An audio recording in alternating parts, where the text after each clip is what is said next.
बिस्मिल्लाहिर रहमानिर रहीम। हे समस्त जगतबासी, आज आमी शामीम आली चिश्ती आपनादेर सामने जे आलोचनाटी निये हाजिर हलाम सेई आलोचनाटी अवश्यई खेयाल करे शुनबेन।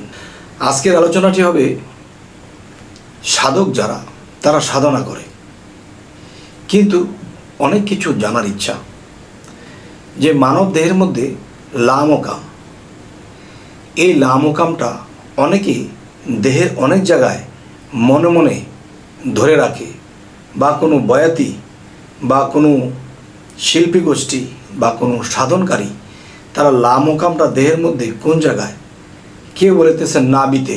আমি বলবো না, যে লামোকামটি এমন একটা বিষয়, সেই লামোকামটি মানব দেহের ভিতরে এমনই এক জায়গাতে ফিটিং করা আছে, আল্লাহ সেখানে ফিটিং করেছে। এবং সেই লামোকামের যে বিষয়টা, মানুষ যখন মুর্শিদ ধরার পরে সাধনা করে তখন মুর্শিদ কিন্তু প্রথমেই অনেক কিছু সাধনা দেয় না, টুকটাক কিছু কিছু জিনিস দিয়ে দেয়।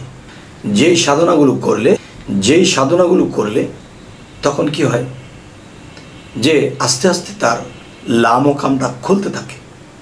আচ্ছা, তাহলে লামোকাম খোলার জন্য যে বিষয়টি কি কি সাধনার প্রয়োজন আমি সেটাই বলছি। এখন বলবো মানব দেহের ভিতরে লামোকামটি কোন জায়গায়। লামোকামটি হলো, যেমন নির্ধারণ দিচ্ছি আমি আপনাদের, যে একদল বলতেছে নাভিমূলে, আমি বলবো নাউজুবিল্লাহ।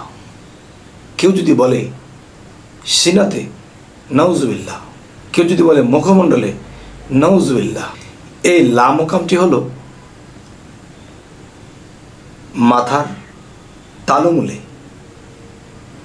যা একটা ছোট্ট বাচ্চা যদি মাটিতে বসা থাকে তখন এখানে টিক টিক টিক টিক করতে থাকে, এই যে লামোকাম।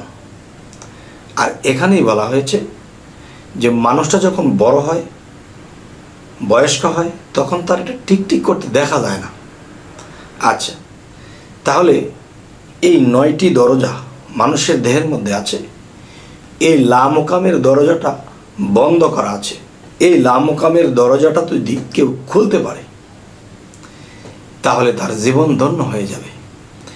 যে লামোকামের খুললে তালা, মুছে যাবে দিলের ময়লা, গোপনে মাওলাজির শান শুনতে পাবে, সুবহানাল্লাহ। আচ্ছা, এখন সেই লামোকামের তালা খুলব কি দিয়ে? সেই লামোকামের তালাটা খুলতে হলে আমাদের কি কি সাধনা করতে হবে? সেই সাধনাগুলো হলো, যে জানি না আপনারা আশ্চর্য হবেন নাকি মেনে নেবেন নাকি মেনে নিতে পারবেন না, এটা আপনারা জানেন। তবে আমার যতটুকু বলা আমি বলবো। দেখেন, মানব দেহের ভিতরে লামোকাম কিন্তু উপরে, আর মহাবিশ্ব যে আলোকিত করা হয় সেই সূর্যের মাধ্যমে, তাহলে সূর্যটাও কিন্তু মাথার উপরে, এবং আমাদের লামোকামটাও কিন্তু সেই মাথার উপরে। তাহলে লামোকামটি কিন্তু মহা আলোকিত একটা স্থান, কিন্তু সেই আলোটা ঢাকনা পড়ে আছে। যেমন সূর্যের সামনে যখন মেঘাচ্ছন্ন এসে যায় তখন কিন্তু সূর্যের আলোটা প্রকাশ পায় না, আর যখন মেঘটা সরে যায় তখন কিন্তু প্রখর আলো দিতে থাকে। তাহলে আমি বলবো যে লামোকামটি ঠিক এমনই একটি জায়গায় নূরের তাজাল্লি তার মধ্যে ভরা। তাহলে সেই নূরের তাজাল্লি যদি আমার মানব দেহের মধ্যে সেটিং করতে পারি, সর্ব অঙ্গেই আপনি আলোকিত। এমনও সাধক পৃথিবীতে আছে, সাধনা করতে করতে করতে করতে রাতকেও দিন দেখে, দিনকেও রাত দেখে। তার মানে কি, তার উপরে ভিতরে বাহিরে সমস্ত জায়গা তার আলোকিত হয়ে গেছে, সুবহানাল্লাহ। তাহলে সেই আলোকিত করতে হলে আমাদের কি করতে হবে? 1 নাম্বার হলো মুর্শিদের রূপ স্রোত ধ্যান করা। দ্বিতীয়ত হলো পাক পাঞ্জাতনের নামের সাথে সেই সূর্য সাধনাটি করা। সূর্য মহা আলোকিত, আমি ক্ষুদ্র, আপনি ক্ষুদ্র।